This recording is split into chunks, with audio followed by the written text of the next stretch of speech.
మనుషులు నెట్టేసినట్టు నెట్టేయడు. ఆయన దగ్గరికి పరిగెత్తుకుంటూ, ఆయన కౌగిట్లోకి నువ్వు ఒదగడానికి పరిగెత్తుకుంటూ వెళ్ళిపోతే చీపో అనడు, చేతులు దాచి పిలుస్తాడు, రా అని. భూమి మీద మనుషుల్లాగా ఆయన దగ్గరికి నువ్వు పరిగెత్తేటప్పుడు నిన్ను అడ్డగించేవాడే ఉండడు. పూర్తి హక్కు నీకుంది. అవాంతం పరిగెత్తుకొని ఆయన బంగారు కౌగిలి అలాగ ఒదిగిపోవచ్చు.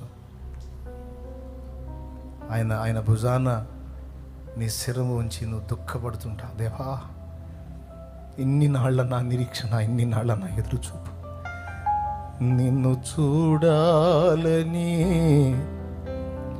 నిన్ను చేరాలని మనసార నామది కోరిని, ప్రియమార నామది కోరిని. ఈ ఘడియ కోసమే నా గుండె కొట్టుకుంది ప్రభు.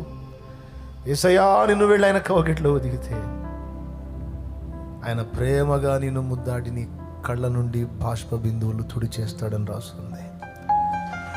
ఆయన ప్రతివాని కనుల నుండి బాష్ప బిందువులు తుడిచివేయును.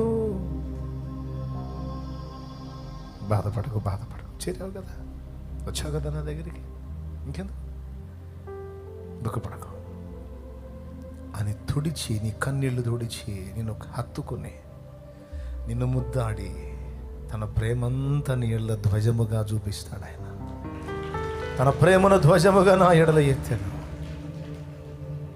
ప్రతి వాని కనుల నుండి అనుంది.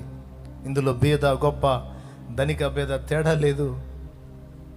తన పిల్లలందరినీ ఆయన హత్తుకునేది నిజం. వారి కన్నీళ్ళ నుండి ఆనంద బాష్పాలు, బాష్ప బిందువులు, కన్నీరు తుడిచేది నిజం. ఎప్పుడో ఆ అద్భుత గడియ కానీ ఉంది, నిజంగా ఉంది. ఇక్కడ మనం జీవించే ఈ జీవితమే తాత్కాలికం, కానీ మనం చెప్పుకుంటున్న ఈ సంగతి అయితే నిజంగా జరగబోతున్నది. అది శాశ్వతమైంది. అదే నిజం, అదే నిజం. ఈ భూమి మీద ఇదే అబద్ధం. ఈ కొద్ది కాలపు జీవితమే నాటకం. మోసపోకండి, దీన్ని భ్రమించి దీని మీద ఆశలు పెంచుకోకండి, ఆరాటపడకండి, ఏదో కోల్పోయినట్టు, ఏదో నష్టపోయినట్టు ఫీల్ అవ్వకండి. నీ ప్రాణప్రియుడు నీకు తోడై ఉన్నాడు.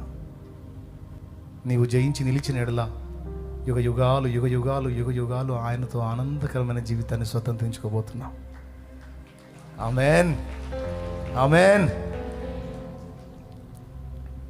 అధమలోక సుఖాలు ఆశించొద్దు, వాటిని మిస్ అయినందున దుఃఖపడొద్దు. ఓకే.